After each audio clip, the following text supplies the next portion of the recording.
लेकिन अब हम बात करते हैं, जो आपने न्यूज़ दी है, जो न्यूज़ ब्रेक हो रही है इस वक़्त, वो उसके 2 पहलू हैं। तो पहला पहलू हम वो करते हैं जो कि ज़रा मज़ेदार पहलू होता है, यानी कि सनसनीखेज़, तहलका मच गया, गरमा-गरम खबर। वो ये है कि अगर इसको मैं शाम के 2 रुपए वाले अखबार की सूरत में दूँ, तो मैं कहूँगा कि पाकिस्तान आर्मी का तख्ता पलटने की कोशिश शुरू हो गई है। जनरल कमर जावेद बाजवा पे कातिलाना हमला, फौज में बगावत की लहर दौड़ गई है और जनाब उनको पकड़ लिया गया है, मार-धाड़ शुरू हो गई है, आपस में जो है फौज लड़ रही। ये खबर का अंदाज़ है। खबर में सच्चाई या ये खबरें उस वक़्त बनती हैं आरज़ू, जब उसकी कोई बुनियाद होती है। यानी कि when there is a smoke there is a fire. होता है तो कुछ बात आगे निकलती है ना। राई का पहाड़ बना दें वो बात अलग है, लेकिन स्टोरी क्या है? स्टोरी ये है कि पाकिस्तान का आर्मी का अपना एक डिसिप्लिनरी रूटीन का प्रोसेस होता है।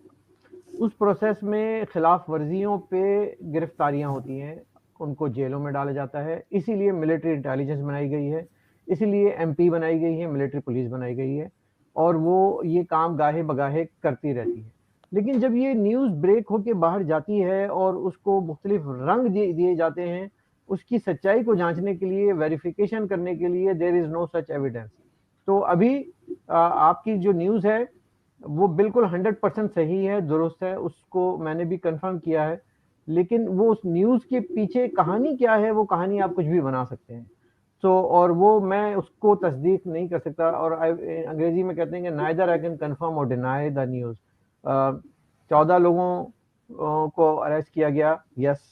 उनको अटक जेल में डाला गया, yes. There was some violence of the code, yes. But what was the code, what was the charge, क्यों किया गया, किसने किया, कौन इसके पीछे था और इससे कौन मुतासिर हुआ, it is yet to be confirmed.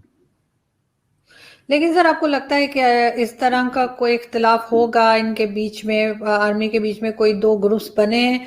Do you think इनकी आपस में कोई ना कोई किसी किस्म की आपस में बन नहीं रही है और दो ग्रुप्स बन चुके हैं? ये बात पहले भी खैर बहुत बार लोगों ने की है, और इस मतलब शोज के अंदर नहीं, लेकिन वैसे ये बात कई बार निकली है कि बाजवा साहब का ग्रुप अलग हो गया है और एक दूसरा ग्रुप अलग है जो कि इनसे नाराज है। दो तरह की डिवीजन है यहाँ पे आरजू। उसमें एक तो जो आपने अभी बताया कि वो एक टग ऑफ वॉर है फॉर द पोजीशन, कि upon the retirement of the chief of army staff who is gonna be the successor. ठीक है, उनकी जगह कौन आएगा। वो एक अंदरूनी एक होती है प्रोफेशनल, इसको हम राइवलरी भी कह सकते हैं, एंड वो राइटफुली हर डिपार्टमेंट में होती है। I don't think there is anything wrong with that.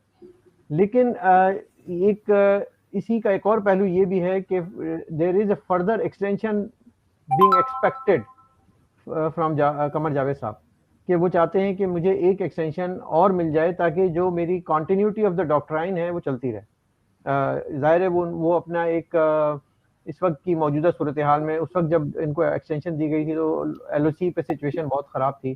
Further extension being expected from Qamar Javed साहब, कि वो चाहते हैं कि मुझे एक एक्सटेंशन और मिल जाए ताकि जो मेरी कॉन्टिन्यूटी ऑफ द डॉक्ट्राइन है वो चलती रहे। ज़ाहिर है वो अपना एक इस वक्त की मौजूदा सूरत हाल में, उस वक्त जब इनको एक्सटेंशन दी गई थी तो एलओसी पे सिचुएशन बहुत ख़राब थी। और उसके अलावा पाकिस्तान में जो एफएटीएफ के मसाइल और उनको पीछे से सपोर्ट भी करना था पीटीआई की मौजूदा गवर्नमेंट को, वो सब कुछ था। और वो डॉक्ट्राइन उनकी जो थी, उसके उसके अलावा हमें तालिबानाइजेशन को नहीं भूलना चाहिए। फिर हमें जो हमारा अफगान बॉर्डर है, ड्यूरन लाइन है, वहाँ के मसाइल को देखना चाहिए। तो उन सब पे एक गहरी नज़र थी, और हम इस हकीकत को नहीं फरामोश कर सकते कि international powers talk directly to our military leadership, right. तो वो कंटिन्यूटी रखने के लिए जनरल कमर जावेद बाजवा साहब ने एक एक्सटेंशन ली थी। He is expecting one more extension, but उससे क्या नुकसान होगा कि जो इन लाइन वेटिंग प्रमोशन के लिए जो वेट कर रहे हैं जनरल्स, वो अभी से मुतफिक दिखाई नहीं देते। उसमें एक उम्मीदवार का नाम बड़े शद्दोमत से लिया जाता है, वो है जनरल फैज हमीद साहब का। जनरल फैज हमीद साहब, आपको मालूम है, हमारे मौजूदा चीफ हैं वो आईएसआई के, और वो उनकी लाइन में भी हैं, सीनियरिटी वाइज भी वो ड्यू करते हैं, वेल डिजर्व्ड हैं। तो उनको ये उम्मीद है कि चूंकि ये अब रिटायर हो जाएंगे तो इसके बाद पोजीशन मुझे मिल जाएगी। तो एक तो ये टसल हो गई। विच इज नॉर्मल, ऑलवेज ये होता है, और ये कोई अनयूजुअल अनहोनी बात नहीं है।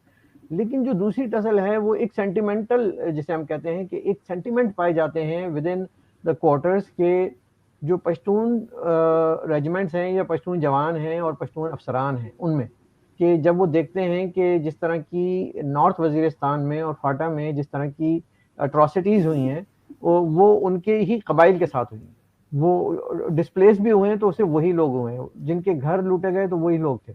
तो दैट सेंटिमेंट एग्जिस्ट, किस लेवल का एग्जिस्ट करता है बीइंग अ डिसिप्लिन्ड इदारा पाकिस्तान, आई डोंट नो, लेकिन हमें खबरें आती रहती हैं कि देयर इज सम डिसरप्शन, एक दिल के अंदर एक इंतशार है। तो वो उस ये जो मौजूदा खबर आप दे रही हैं इसको मैं उससे थोड़ा सा रिलेट करने की कोशिश करूंगा कि जो मेरे ज़राए ने मुझे अभी बताया है, मैंने भी एक दो फ़ोन किए तो उन्होंने भी इसको यही कंफर्म किया कि मुमकिन है कि इसमें वो सेंटिमेंट शामिल हों, और जो इस वक्त अटक में आपने बताया कि 14 के करीब जो हैं अफसरान, उसमें कुछ नॉन कमीशन है, कुछ एसएसजी के हैं और कुछ वर्दी वाले हैं जिनको अभी उनके डिसिप्लिनरी एक्शन हो रहा है। तो वो most probably they belong to the Pashtun regiments. Sir ऐसा क्यों आपके ख्याल से ऐसा क्यों होता है कि जो भी आर्मी चीफ यहाँ पर आ जाता है, चाहे हम मुशर्रफ साहब को देखें या किसी को भी देखें, ये उसके बाद एक्सटेंशन लेना शुरू कर देते हैं, ये जाना नहीं चाहते। चाहे हम ज़ियाउल हक को देखें, ज़ियाउल हक के टाइम पे भी जो है वो रेफरेंडम करा दिया गया और वो सीट से हटने को तैयार नहीं थे जब तक कि उनको यानी कंप्लीटली खत्म नहीं हो गए। लेकिन जो भी आता है वो फिर जाने को तैयार ही नहीं होता है। क्या इन लोगों को मजा आता है? क्यों ये अपने बाद वालों को चांस नहीं देना चाहते?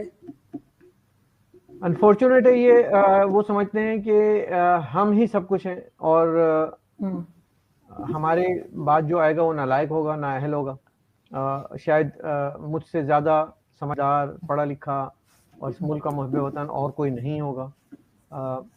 22 करोड़ का मुल्क है, इतना बड़ा इदारा है, सभी उसी तत्हीर के अमल से, प्रोसेस से, स्क्रूटनी से, शॉर्ट लिस्टिंग से और सख्त मशक्क़त के बाद वहाँ तक पहुँचते हैं। और उनके आप देखें एक क्लास होती है, जब हम 8वीं जमात, 9वीं जमात, 10वीं जमात पढ़ते हैं तो इस क्लास में हर लेवल के स्टूडेंट होते हैं, लेकिन पढ़ते सभी लोग हैं, और उसमें टॉप के भी होते हैं, मिड के भी होते हैं, थोड़े से छोटे कमज़ोर भी होते हैं। लेकिन इसी तरह फ़ौज में सिर्फ एक ही ने टॉप नहीं किया होगा, कई और लोगों ने भी टॉप किए हुए बैठे हुए हैं यहाँ पे। और भी लोग हैं जो मुल्क से मोहब्बत करते हैं, और भी लोग हैं जो सोच रखते हैं, लेकिन इनको जो तरबियत दी जाती है वो तरबियत तो प्रोफेशनल वॉरफेयर की दी जाती है ना। इनको तो तरबियत दी जाती है कि दुश्मन से कैसे जंग लड़ना है, मैदान में कैसे लड़ना है, फ़ज़ा में कैसे लड़ना है, पानियों में कैसे लड़ना है। लेकिन वो उस तरबियत को तो इस्तेमाल करते नहीं। वो इस्तेमाल करते हैं कि सीपैक कैसे चलाना है, वापडा कैसे चलाना है, पीआईए कैसे चलाना है, स्टील मिल कैसे चलाना है। वो सारे इदारों के सरबराह बन के बैठ गए हैं, और चूंकि वो अपनी असल प्रोफेशनल तरबियत से दूर हो गए हैं तो वो मोटे मोटे पेट लेकर कुर्सियों पे बैठ गए।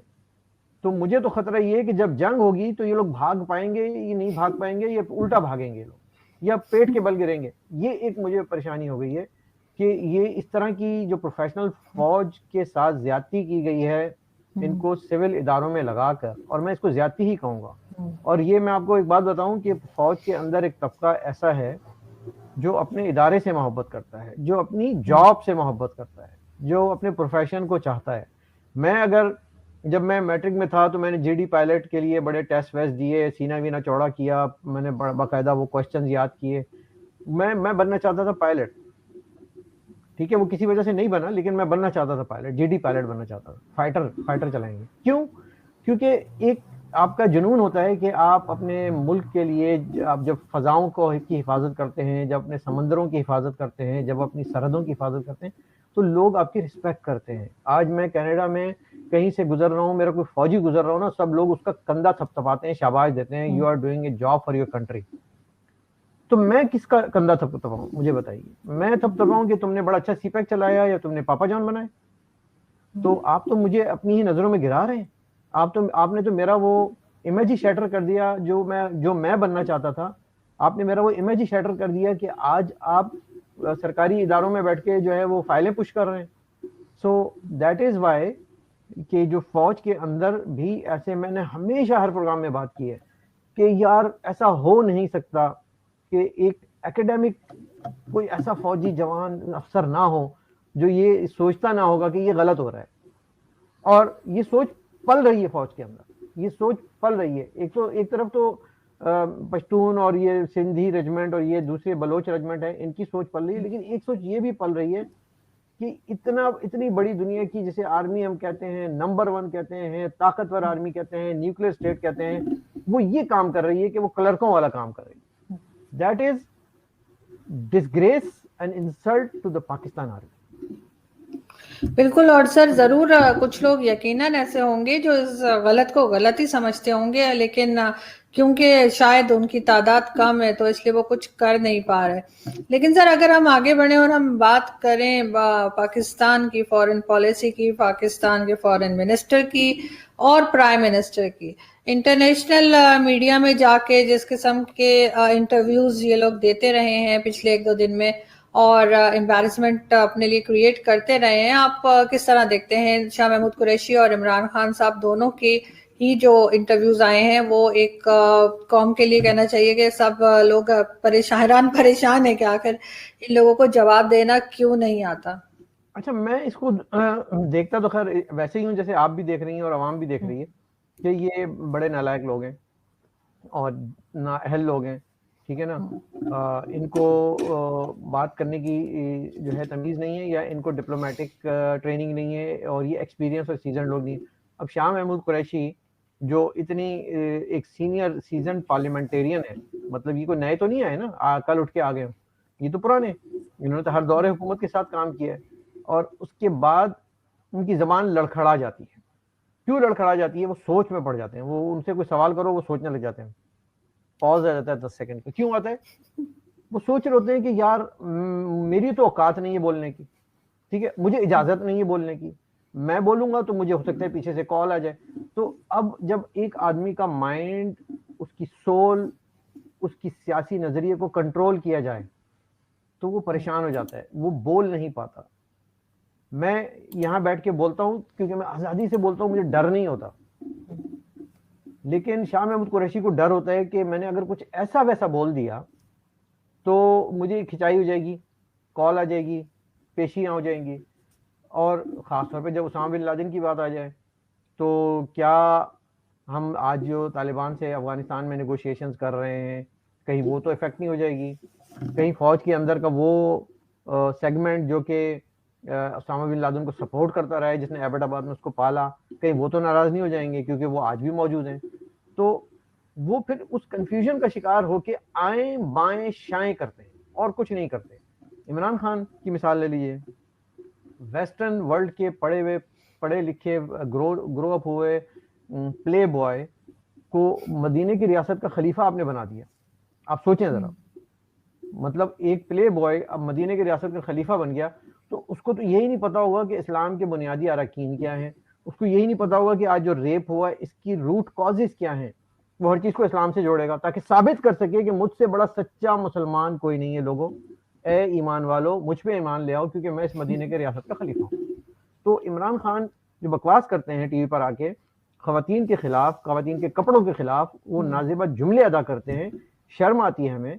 और हमें अपनी माओ बहनों से माफ़ी मांगने की ज़रूरत है कि हमने आपको ऐसा वज़ीर आज़म दिया जो आपकी इज्जत की रखवाली करने के बजाय आपकी इज्जत पे हर्फ उठाता है, सवाल खड़े करता है, आपके कपड़ों पे, आपके दुपट्टे पे, आपके स्कर्ट पे, आपके पजामे पे, आपके कुर्ते पे सवाल खड़े करता है।